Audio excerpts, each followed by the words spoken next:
It's a pleasure for me to introduce a friend and a colleague of sorts, Dave Cable. Many of you already know.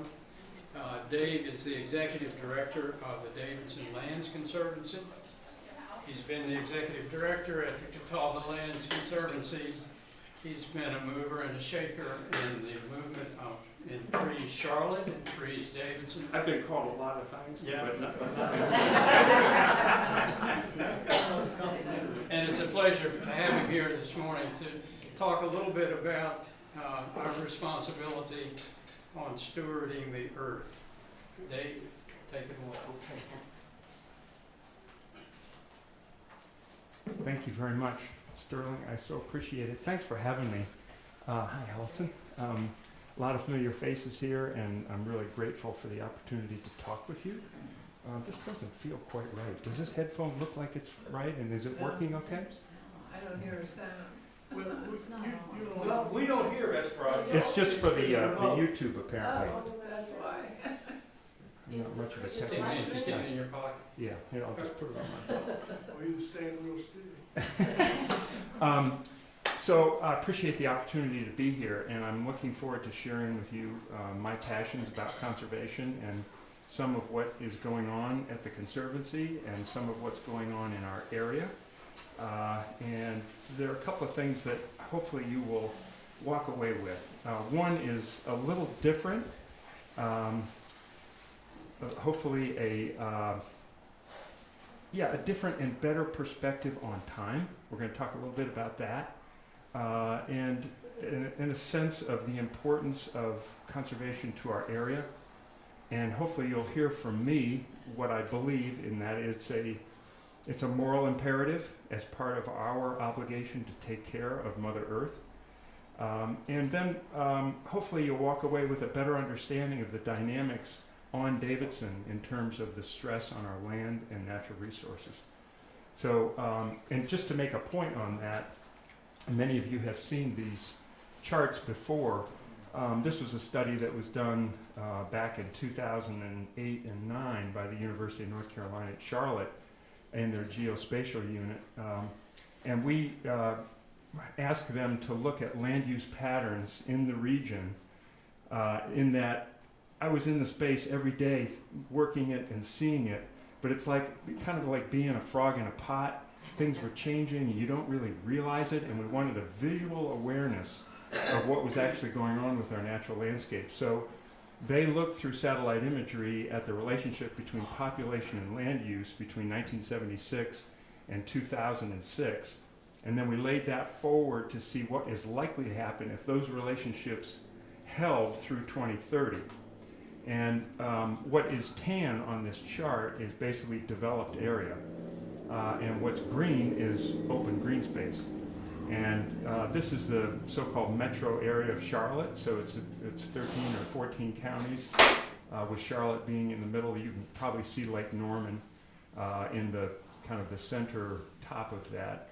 And one of the dynamics that I have noted that has come through these images and now is reality is that if we go back 10 or 15 years, and certainly 25 years, Davidson was under some stress by the expansion of Charlotte. Now we are encapsulated. That's a big difference. We are encapsulated by growth. And I don't know if any of you have the opportunity to ride up to Iredell County or go over across the river into Cabarrus County, but it is incredible what is going on in those two counties. And Mecklenburg County does, depending on the town, a decent job in some cases of regulating land use. But those two counties in particular, Cabarrus and Iredell, not so much.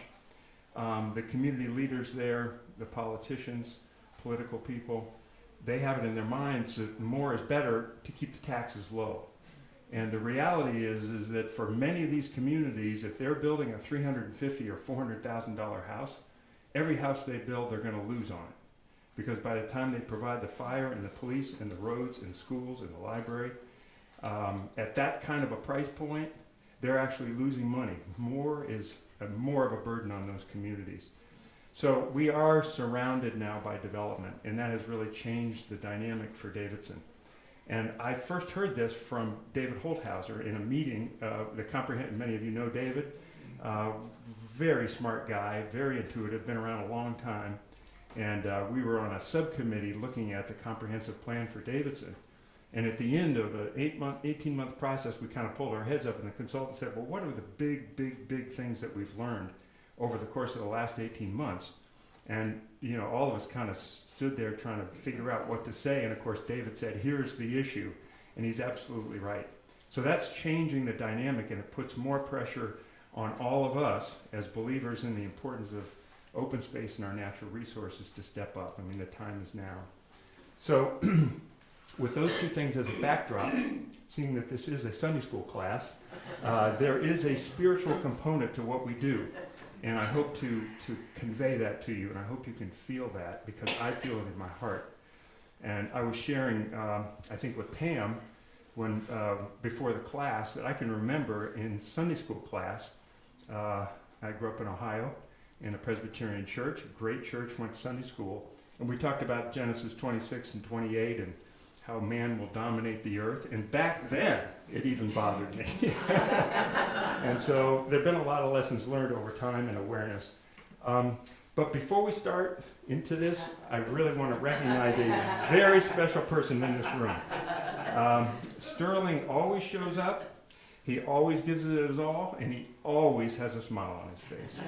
And here we are. This was 24 hours ago. We were out at Fisher Farm planting trees. And who shows up but one Sterling Martin?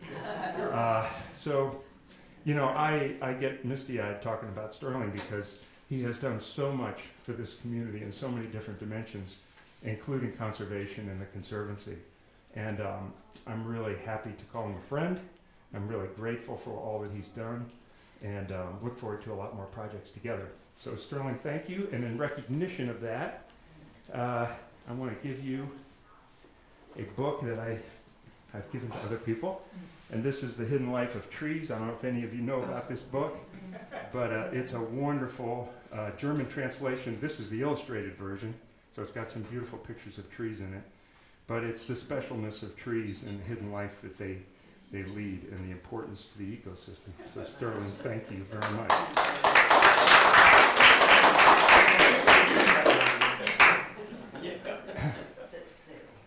And here's Sterling with a group of students from Christ the King School that were out there with us yesterday. We planted 48 oak trees. Many of you know Fisher Farm? I know, Lacey, you do? Okay. Well, if you go down the road into Fisher Farm, it's a white gravel, dusty road with no real context to it. These trees are all along the border of the road. And you can see a little snapshot here. There are 48 of them. They're 25 feet on center. We planted white oaks and cherry bark and chestnut oak and scarlet oak. Those 4 oak trees. They're all drought resistant.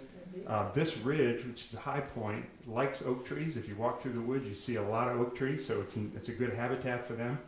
And I wasn't sure we were going to get all those trees in the ground, Sterling, but we did. They were 15-gallon containerized trees. We had some great volunteers and accomplished that.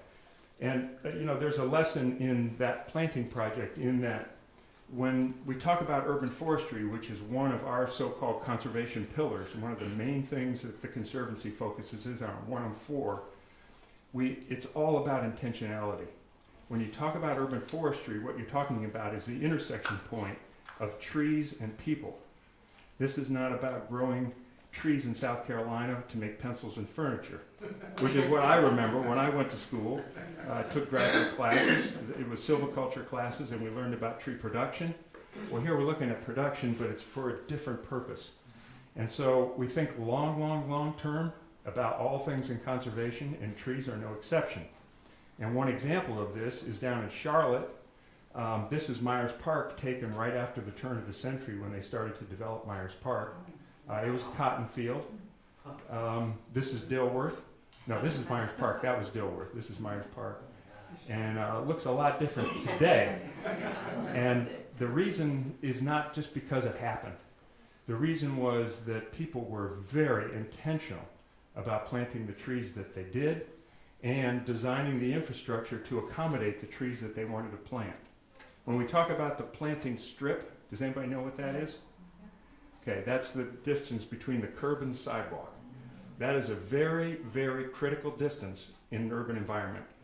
If you have a small planting strip, which before we changed the tree ordinance in Davidson was how many feet? No, it was 4 feet. All you can grow in a 4-foot planting strip is a crepe myrtle. That's about it. And if you're going to plant a crepe myrtle in terms of the environment, you might as well just put a bunch of statues out there because it doesn't do anything for the environment. So big planting strips are important. And when we look at Myers Park and we look at Dilworth and these other communities that have successful canopies, they have wide planting strips.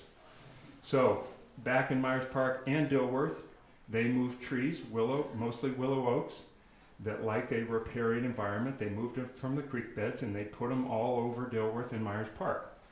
And as a result of that today, this is what those communities look like. So it's a combination of that being very thoughtful about infrastructure and thinking long-term about the trees. Now, they made one big mistake. Well, it's a great tree until it isn't. And we've got in Davidson and in Charlotte, we've got a geriatric tree problem.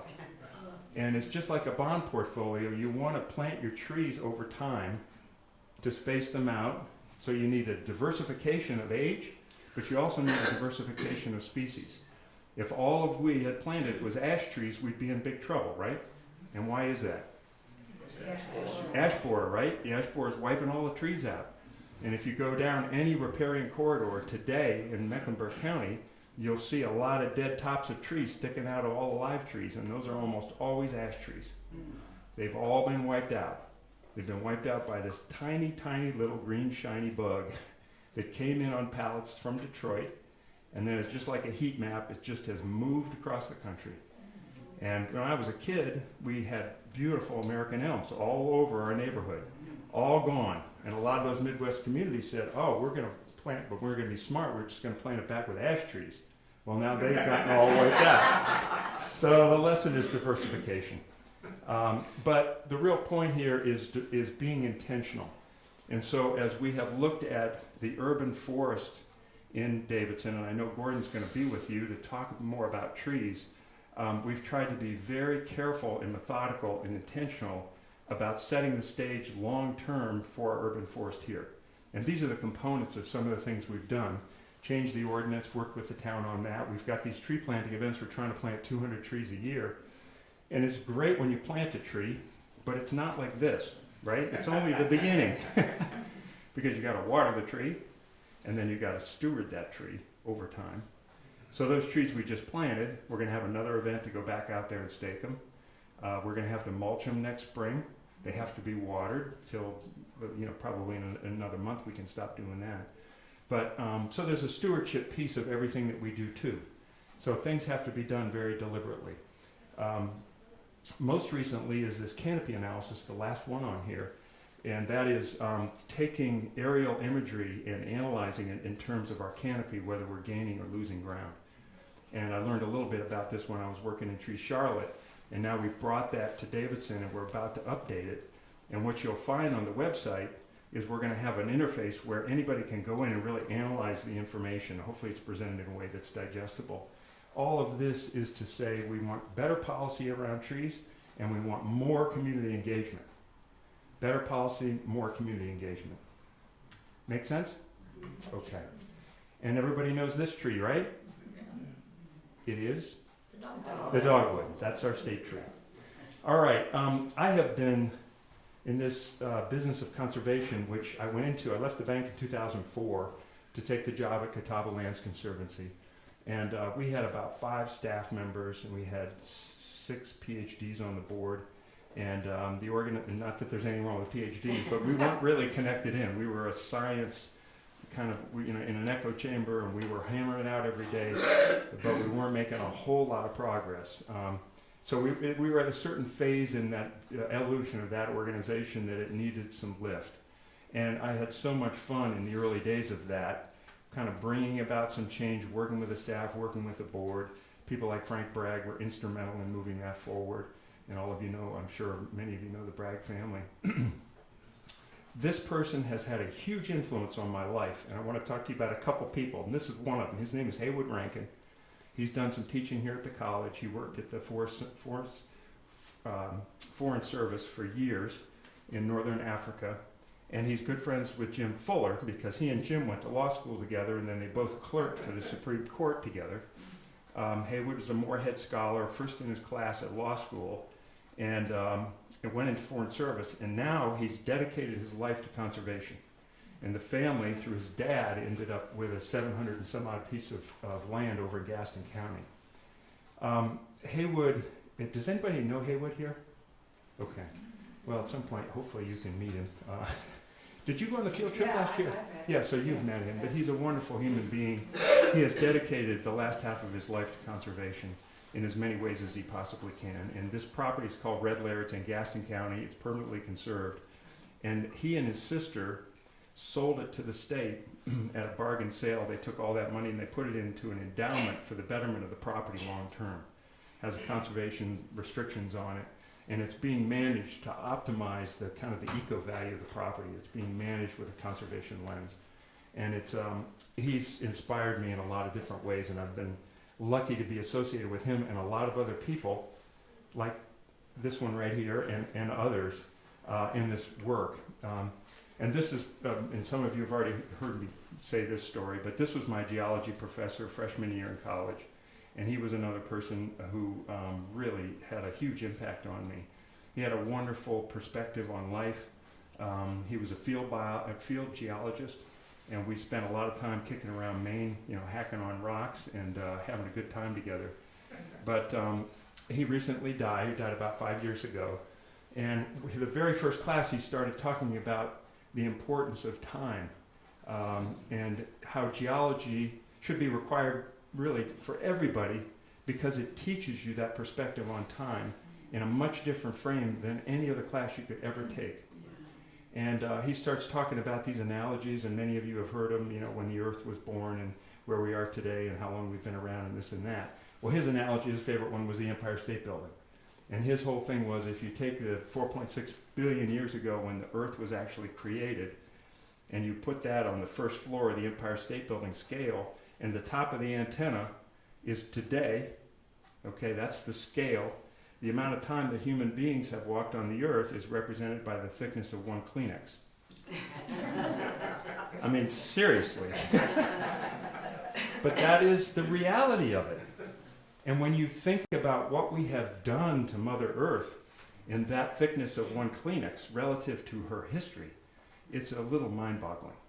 We don't have our head screwed on right, thinking about our natural landscapes and natural resources.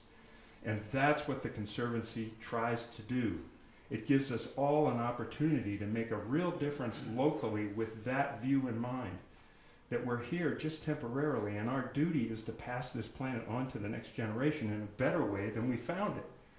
So the issues of climate change and global deterioration and plastics in the ocean, it's all incredibly daunting.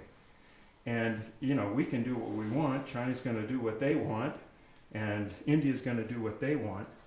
The reality is that we can do something right here at home. And that's what the Conservancy gives us all an opportunity to do. Participate in something that's really meaningful in the long run and way bigger than ourselves. Way bigger. And that's where it goes into the spiritual realm, for me. Does that make sense? Okay. Perspective on the earth. I don't know if any of you have heard that William Shatner interview after he came back from one of the space deals. I don't even know who it was that took him up there. Was it Musk or one of them? But he came back and he just talked about, you know who William Shatner is, right? Yeah. So he just had a whole different perspective on the importance of our stewardship obligation to the earth after he had seen this view of it. And I can believe that. We are marching our way up on population, and it's a problem. We're putting more and more stress, and we need to be smarter and smarter. I can get myself into kind of a dark place, which is not what I am all about as a person. I am a very optimistic person. And I highly encourage you to see this movie if you have not seen it, because David does a beautiful job of telling a lot of what I've just said in a much more eloquent way. And he ends with a very hopeful message. So I would encourage you to. It's called A Life on Our Planet, and it's I think it's available on I think it's Netflix. Netflix. Okay, many of you probably have seen that, right? It's a great movie, and so anyway, I encourage that. So who maybe said this? Of all the questions that come before our nation, there is none which compares in importance with the central task of leaving this a better land for our descendants than for us. Conservation is a great moral issue. Teddy Roosevelt. Teddy Roosevelt. Okay, kind of a no-brainer. I happen to feel like stewardship of this earth is a moral obligation. And I've always just been a little bit worried about the former Vice President, Al Gore. Years ago, he started talking about climate change. I mean, he was on the cutting edge of that as an issue, and he'd show these hockey stick-shaped things, you know, and I just worry if we're hanging all this on the debatable issues of science, we're only going to bring so many people in. If there was some way we could make a shift so that we could really think about this differently, that it's not a question of calculation and numbers, it's really a question of obligation, that we'd be better off. And that's idealistic Dave talking. I mean, that is completely unrealistic, and I get that. So in preparations for this class, and I so appreciate Sterling giving me this opportunity with an invitation, he shared a book. Sterling, what is the name of that book? The Eco Bible, which is all about this intersection point between religion and environmental stewardship, told in a bunch of different ways, but mostly through the scripture, early scriptures of Genesis and Exodus. And there's a quote in the very first part of the book that Sterling pointed out to me, and this is the quote.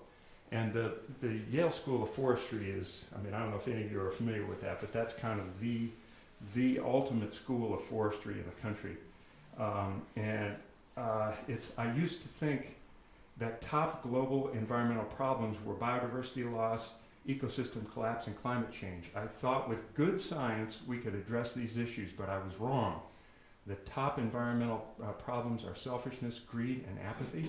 And to deal with these, we need a spiritual and cultural transformation. I really believe that. And that is a challenge, but to be able to identify it and articulate it in that way is a powerful thing for me. And I do really think and believe in my heart that local conservation is a way for people to come in and have their eyes open about this. Okay. So it's the power of local. Clearly, we are, I don't want to say destroying the earth, but we are wreaking a lot of havoc given the limited term that we have been tenants on this earth.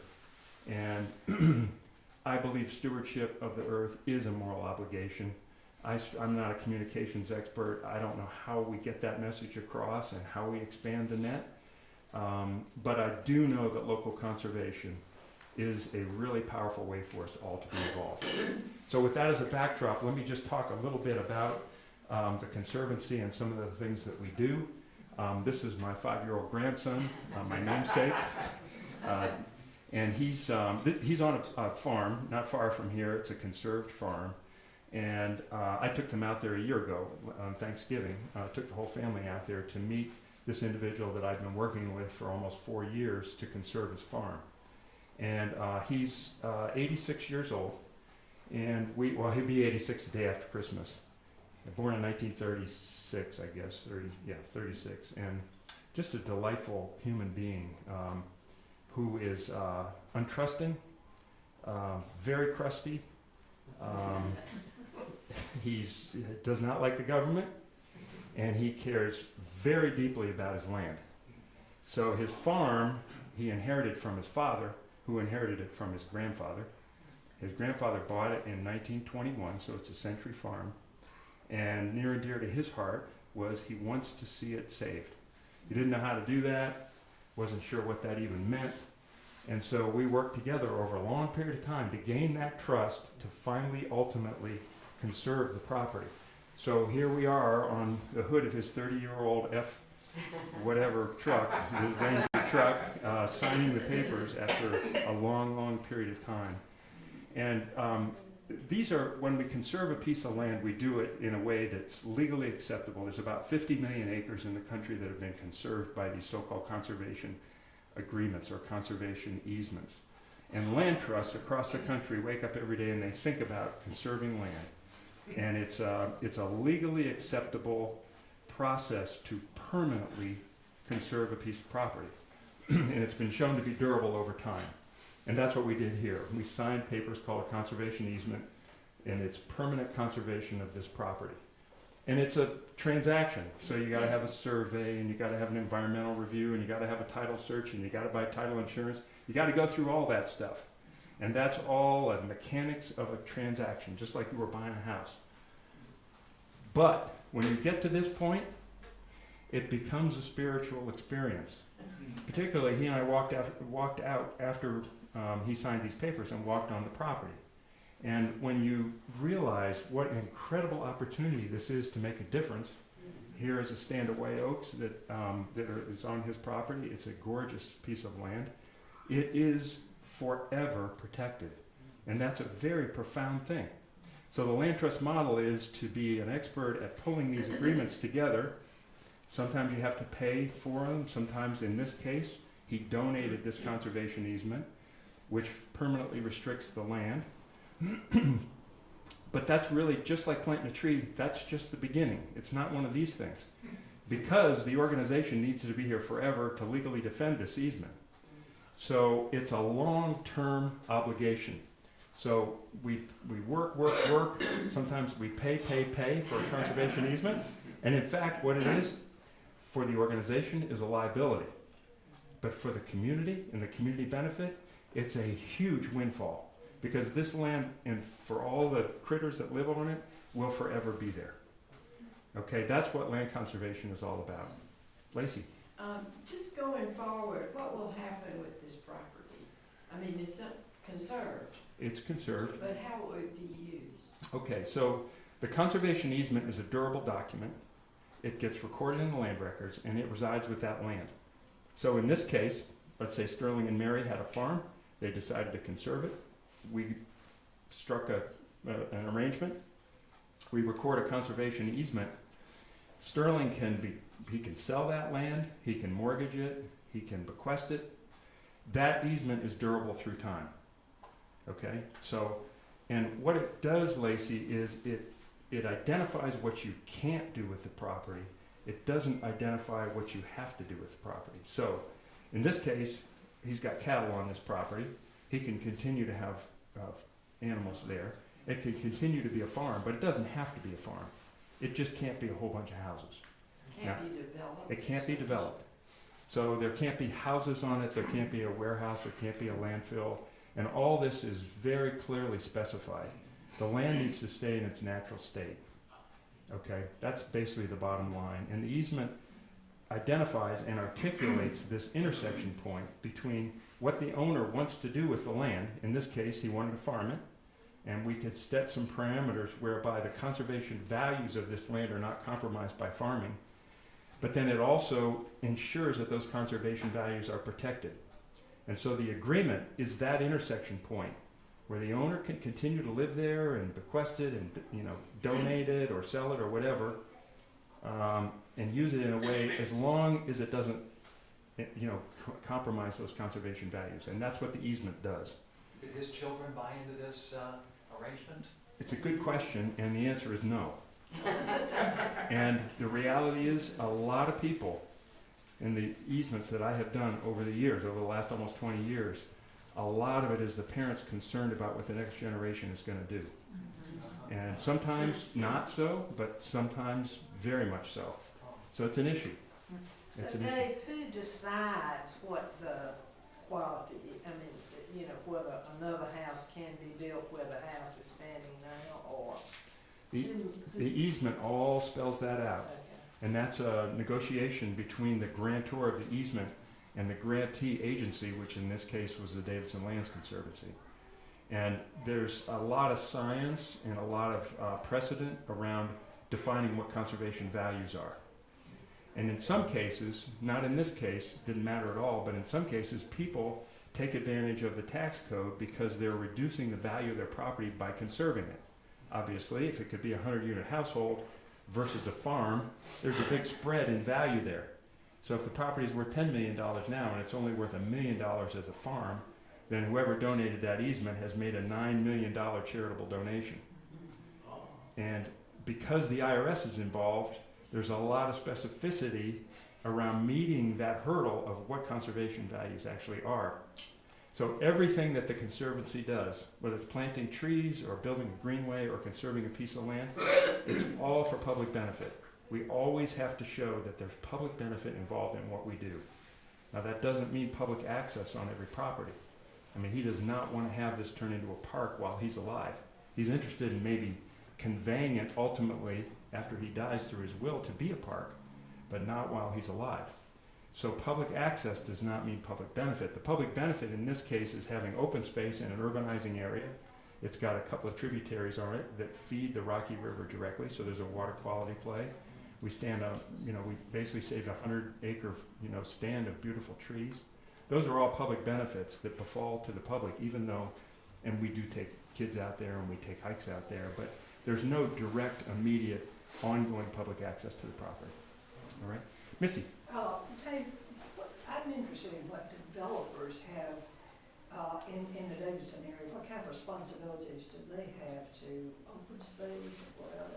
Yeah, so back in 2019, I think it was, 18 or 19, maybe 17, I don't know, the years go by. We adopted the rural area plan here in Davidson, which was very controversial. Does anybody live in the east side of Davidson that's here? Okay. Well, the east side, there's a lot of controversy for landowners in the east side because there's taxation without representation in their minds. It's like, yeah, I thought we settled this in Boston some years ago. What are we doing here? So it's a weird setup, the so-called ETJ area. And the reality is the town has the right to regulate the land, but those folks don't really have any say as to the town decision makers. Jane, am I right? About adopting regulations that affect them. It's a very weird thing. But they So- could join in, they could be annexed, They but they could. don't want to be. They don't want to be. That's generally correct. And so, anyway, there was this rural area plan that was designed to recognize the importance of East Davidson to our community broadly and the open space that's there, and figure out how through the development process we actually can save some land. And so it upped the ante in terms of the open space requirements, and that's a good thing. Here's the problem with that, though. The problem is that number one, any land use control, zoning, land use, plans and all this stuff, which is all good and well intended, it's all political. It's all temporary and it's all political. This is not. This penetrates all of that. And my mind immediately goes to Abersham Park. So we've got Fisher Farm, town owns that, it's 200 acres, has a conservation easement on it, the county holds the easement and they contract with us to steward that, and that's great. Abersham, the county bought, it's a county park, no restrictions on it. Well, I don't know if all of you know about Marshall Park down in Charlotte. Well, the county sold Marshall Park. So when people say, well, nothing could ever happen out there, well, it can. And so we are advocating very strongly that, this is an important bookend to our community and to conservation in that area out there. We'd like to see a conservation easement on Abersham, so we're pushing hard on that. So the reality is that ultimately all these things are kind of in the political realm. And we do a pretty good job in town pushing the envelope on that. But there's a restriction, and that is Raleigh controls largely what we do here in town. Davidson is nothing more than an arm of the state. And Davidson can only do what Raleigh tells them they can do. For everything the town does, it has to have specific enabling legislation from Raleigh. That's so-called Dillon Rule, which is named after this guy, John Dillon, who was a Supreme Court justice back in the 1850s. And North Carolina interprets the Dillon Rule very, very absolutely. And so that's a way for Raleigh to control what goes on in town. We ran into this in the tree ordinance. We really wanted to beef up the tree ordinance, but we were concerned about pushing the envelope too much and losing the ability to regulate trees at all. because that's every year in a committee in Raleigh, it comes up. We're gonna take away the right for private, or for any community, counties or towns to regulate trees. We don't wanna lose that. So it's a line we have to kind of walk. Other communities, like up in New England, Russell? No, I was just gonna, go ahead, please. In New England, it's a town-based government. I mean, the idea that in Vermont, Montpelier would be telling Charlotte what to do, forget that. That's you'd have all sorts of problems. Well, here it's the norm. So Mecklenburg County, Charlotte, Davidson, we're all really at the mercy of the state, which is a problem. If we want to decide everybody needs a purple mailbox, we should be able to self-determine that, but we can't do that. And so there are limitations on what the town can do. All the more reason why the land trust community, like DLC, need to step up and do more, all right? Do you want I'm sorry, man. Can this property be logged? No, Is that a specific in Yeah. the agreement? it's very specific. Now, if there were a pine beetle out here, we could go in, you can manage the forest for the betterment of the forest and the health of the forest, but you can't go in and clear cut it. And I had an easement over in Gaston County that was clear cut that didn't allow that, and we had to enforce it. So it does come up, and it's a good question, Dan. Russell, do you want to say anything? Yeah, no, I was just curious about what ultimately resulted with the tree ordinance here. So we pushed the envelope on that. We increased the parameters around tree save areas by planning district. So when we did this, I talked about this aerial analysis a little while ago of the tree canopy. The government's constantly flying over and taking pictures. And they use a technology called LiDAR. And that information is available to the agricultural community and to foresters and to city planners. It's a great service. What we pay for the analysis is the analysis of that data that's available to everyone. And so we did that in 2018, did a comparison in 2012. And during that time frame, we lost a lot of trees in Davidson. And that was helpful in upping the game on the tree ordinance. But what we did that Charlotte didn't do, when I was there in 2011, Charlotte decided, hey, we need to have a goal, get the community all wrapped around a goal, 50 by 50. I don't know if any of you have heard that, 50% canopy by the year 2050. Kind of sexy, catchy, you put it on t-shirts and all this stuff. Everybody felt great, city council all voted for it. Nobody asked the question, how does this link with our tree ordinance? So we had a 15% tree save and a 50% goal, and now we start turning the crank on development and what's gonna happen. Gosh, we're so surprised by that. Well, the tree canopy is under a lot of pressure in Charlotte. It's down to somewhere in the low 40s now, headed in the total wrong direction. So we did this analysis to try to throw the covers off what's going here in Davidson, and what we learned was there's a lot of variety between the planning districts and the tree cover. So we used those benchmarks to say, okay, we're gonna put a stake in the ground. The canopy that we have on each planning area is going to establish the benchmark for tree save on any development. So if you're in an area that's a 40% canopy, you got to save 40% of the trees. So that's a pretty big step forward. That was a bold step forward. What we can't do is really, really regulate trees on private property. I get calls all the time, from people saying, hey, they're cutting down this big oak. We can't do anything about that, unfortunately. So it's a problem. Beatty Park, does everybody know about this on Beatty Street? This was one of the reasons that we lost a lot of our town board in one fell swoop. And controversial project. Ultimately, when the new town board came in, they put a stake in the ground immediately, said we want this to be a park. They put a subcommittee in place. I was involved in that. Other people were too. They decided it needed to be more nature preserve than active park. And you'll see a little action by the railroad tracks there if you've been over there. It's being built out, which is good. It's all being done according to the plan. And through that process, that charrette process of figuring out what this park was going to look like, we heard over and over and over again from the community, it's got to be conserved. We want it to be permanently conserved. And so we hold a conservation easement on Beatty Park. So that's another example where we worked hand in glove with the town, specified what can happen and what can happen on the property, and Rusty and Jamie Justice signed that agreement, and it's recorded in the land records. So this property is permanently protected as a nature preserve, and it has a 2-acre building area where a lot of the buildings are going in. Does that make sense to everybody? So that's just another partnership that we worked on. let's see, how are we doing for time? Uh, Do we finish up at 10:30? They're about to. Okay, okay. If anybody needs to leave, I have a whole bunch of different flat sides, and one of them is that I talk too much about this subject. So you'll have to forgive me. This is an interesting project. We call it Three Corners because it lies right at the intersection of Mecklenburg, Cabarrus, and Iredell County. There's a point in the ground where those three counties come together, and it's this point, which is out in the woods, which is kind of fun.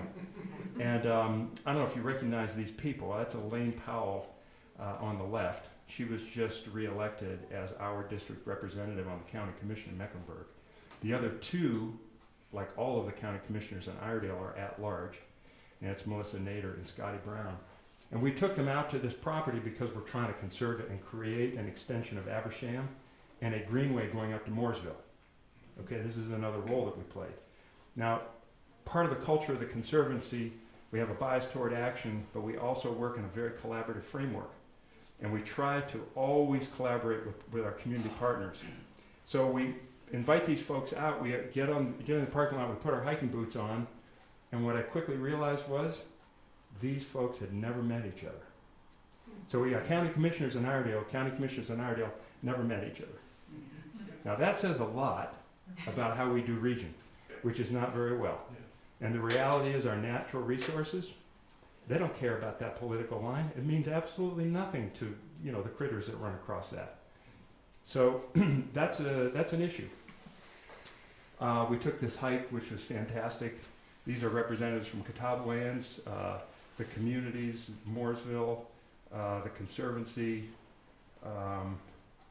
Thread Trail, Catawba Lands, Iredell, Mecklenburg, and Cabarrus. And we all got out there and walked the land so people could actually see it. And the vision here is not this. This is just to kind of make sure you're all awake. But the vision is to conserve this property, which is right across the street from Abersham, run a trail connecting up to Johnson Dairy Road, where a trail has already been approved and it's going to be built down from Mooresville. And so the combination of that project, which will make Abersham Fisher Farm and Bluebird Farm 700 acres, will add connectivity, regional connectivity by Greenway to the north. And then we're also working on connecting the Greenway south from Fisher Farm into Narrow Passage and into River Run. So that will be a leg of the Carolina Thread Trail, and it puts the Thread Trail right in the center of those 700 acres of conserved land. So that's a vision that we're driving toward. And it's a wonderful vision if you think about what that means long-term in the community. So it's that kind of strategic, collaborative framework that drives what DLC is all about. Everybody understand? Okay. All right. This is just to make a point that our biggest threat to water quality here is what? Runoff. It's runoff. It's erosion. We don't have a lot of lime in our soil. We have ever-increasing amounts of impervious surface, parking lots, rooftops. And when a drop of rain hits a parking lot, it has to run off, or a rooftop. If a drop of rain hits a forest, not so bad. Probably gets dispersed, gets absorbed by that tree, or lands on the soil in a dispersed way and soaks in. So you have an acre of land, we have a 1-inch rain event, and if that acre of land is a parking lot, it throws off 27,000 gallons. If it's a forest, it throws off nothing. So the reality is that as we cut down our trees and we build impervious surface, it's a double negative, adding to both the velocity and the volume of runoff. And because we have erodible soils, this is what you get. So this is the Johnson Creek, which is over in Gaston and Lincoln County, where it comes into Mountain Island Lake, just upstream from the Charlotte water intake. Now we get all of our water from where? Charlotte water. Okay, Charlotte water. Now this 500-acre piece of land or 400-acre piece of land was clear cut a month before this 2-inch rain event in February. And that's what happens. Now, we've got a problem here because this land is the light green land, and it sits between Lincoln and Gaston County, and the majority of the people that are most at risk from the development of this land are who? Charlotte. So we got Mecklenburg at risk, And we got a property that straddles two counties, and as you know, we got county commissioners that don't even know each other. So we've got a real problem. And this was the development that's proposed on it. It's 4.6 million square feet of industrial space and something like 580 apartments and, I don't know, 500 single-family homes. And this is all on Johnson Creek. And Johnson Creek directly flows into Mountain Island Lake. So there's a move afoot, as there has been for the last couple of years, to try to conserve this land. It's under a lot of development pressure. And this is a classic problem that we have here because it's regional. The dollars are really, really big. And you've got little land trusts. Now, I used to be involved in this. I'm not anymore because it's outside of our Davidson jurisdiction. But the land trust community is scrambling, trying to conserve this land, all in the name of public health. But they've already clear cut it. Already clear cut it. But it could be planted But back, it could be clear. and we could So try they're to, trying to stop the development. yeah, or at least get bigger, buffers. I was just gonna ask, are there no rules about leaving trees along waterways and so forth? There are, and we do, in Mecklenburg County, we do a better job than most counties do. There's a state minimum requirement, and that's what Lincoln and Gaston subscribe to. And in Charlotte and Mecklenburg, we do a little bit better job with that through the swim buffer program. But it's still not great. It really isn't great. And so over here, this property is particularly vulnerable. It's a great question. The property's also been farmed for years. I don't know if many of you know Rusty Rosell, who heads up the I guess it's stormwater quality, or I don't know what his title is, but he's the second longest term employee with the county, and he's just a great guy, and he's going to talk to our class this coming week about water quality. His family owned that farm. It's called the Woodcock Farm, and they farmed it for years. And he said, I can tell you, Johnson Creek is chock full of runoff and pesticides and chemicals from that farm, and you put that development on it, and you increase water quality, or the water quantity and the velocity, you're going to flush all that stuff out into Mountain Island Lake. So he's very passionate about trying to save it, and buffers aren't going to do it. You're going to have to go beyond that. So who can help me out here with the state wildlife, and then we're going to finish up. What do we got here in the upper left corner? Salamander. So that's a marbled salamander. That's our state salamander. How about the turtle? That's a box turtle, eastern box turtle. And the lower left there, everybody knows that. That's cardinal. Yeah, and how about the little guy in the middle there? You guys know him, right? He's a gray squirrel. And you get extra bonus here for this frog. Anybody got an idea? Okay. It's the Pine Barrens tree frog. That's a little obscure. But those are our state symbols for what it's worth, more fun than anything else. And I was going to go into a little bit of about the journey of the Conservancy, and I'll just end it with this. We have been, we're standing on the shoulders of a lot of people who actually are in this room, like Pam Dykstra, and Russell was on the board, and Lacey Dick has been involved in the organization for a long, long time. Sterling, you were chair of the board for a while, and been incredibly involved, and I'm sure I'm not missing anybody else. But a lot of supporters here, a lot of supporters. So thank you for all your support. But we are standing today on the shoulders of all those people, including Roy Alexander. Many of you knew Roy, who was just passionate and had a heart about this big for conservation, and really gave the organization great momentum, which I'm thankful for. We've been through a little journey trying to figure out how do we have the most impact, and how do we make this whole thing sustainable? Because the time is now. The sense of urgency around what we do, we feel that, and our ability to raise capital is limited while land prices are going up like this. So we have to be more creative, we have to broaden our tent, and we've come to the conclusion that we really are focused on 4 areas, and those are conservation and stewardship of land, we talked about that, urban forestry, greenways, and then wildlife habitat. Those are our 4 pillars. We structure ourselves that way, our committees are that way, our messaging is that way, our capital structure is that way, how we do budgets, everything, structured. And as part of that process, we did mission, vision, goals. So for each of those, we have 25 goals that we're driving for, like 200 trees a year, we're going to save another 650 acres. It's all very much laid out, and I commend the board for their job in supporting all this. So we're teed up, we got to raise some money, we're working on that. I'm not here to make a pitch on that, but we're working hard to really have an impact. And the key is this acknowledgement that in our heart, we've got to do this for our community long term. And it's a very important thing for the longevity and the health and the ultimate prosperity of our community. I mean, growth is good, but it has to be balanced thoughtfully.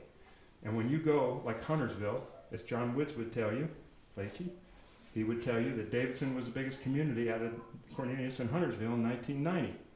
And today they've got something like 70,000 people down there. We went from 2,500, 2,900 to 15,000 today. Cornelius is up around 35,000. So we're talking about phenomenal growth. So we're under a lot of pressure. But we are who we are because of the specialness of this community in a whole bunch of different ways, including the trees and the open space and some of the natural resources that exist. And so we're looking for the community to really embrace this in a wholesale way for us to move it forward in a high impact, permanent kind of way. So I'm going to stop there. And unfortunately, I've used too much of the time. We probably can't take questions. We've got time, we've got till 1:15 when we absolutely have to quit. Okay, Dan.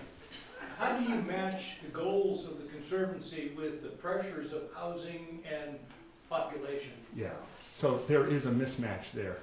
And it's, the mismatch is driven by our perception of the feasibility of raising the dollars that we need.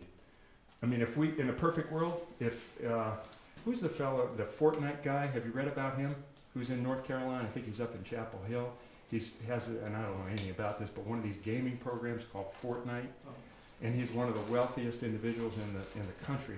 He has given a lot of money to conservation. But like Fred Standback, and many of you know about Fred Standback, great supporter of conservation, probably $100 million in conservation. It's a little bit like the Nature Conservancy. They're really interested in the coast, and they're really interested in the mountains. But the little old Piedmont down here is just hot red dirt. And we have a hard time pulling that money in. But the reality is, we talk about urban forestry, connection of trees and people. We're talking about the connection between land and people here. And it's ever more important, but it's that much harder because the pressures are harder, the land values are really, really high, and our ability to regulate land is limited. And so it puts a lot of stress on the organization. So it's limited by our ability to raise capital. But if you limit the use of land, you make it less accessible to the population increase and the folks that are here. Mm-hmm. Well, there's an argument to be said that somebody has raised this recently to me. You know, you guys are adding to the affordable housing problem because you're by default limiting the supply of land. And all I can tell you is I wish that were actually true. I wish we could save enough land to really move the needle on affordable housing. But that's not the case. You know, we're trying to be really strategic. Conservation is not a random walk. It's not, okay, well, we're just going to conserve every single piece of land. We are very targeted on the land that has the highest conservation values. And one of the most important features of land for conservation values is its connectivity to other conserved lands. And so we're very strategic about what we do. And some of the land that we conserve, you'd say, well, most of that's floodplain. Why do you even care about that? Well, it's floodplain today and you can't build on it, but that doesn't mean you can't build on it 50 years from now. So the reality is a lot of what we do doesn't move the needle on that.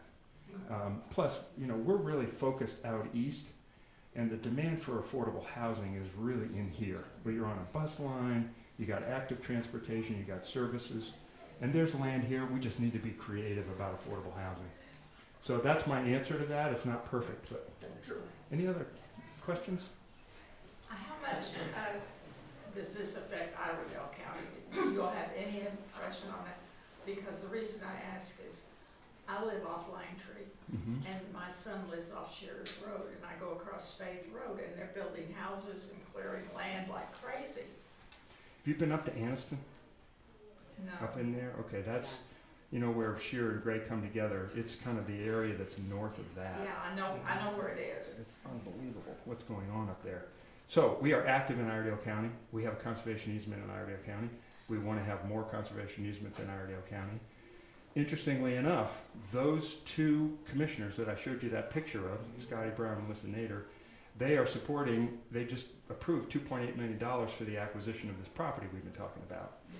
And they did that. They love the land, particularly Melissa. She's all into it. But politically, in order to sell it up there, how does it have to be sold?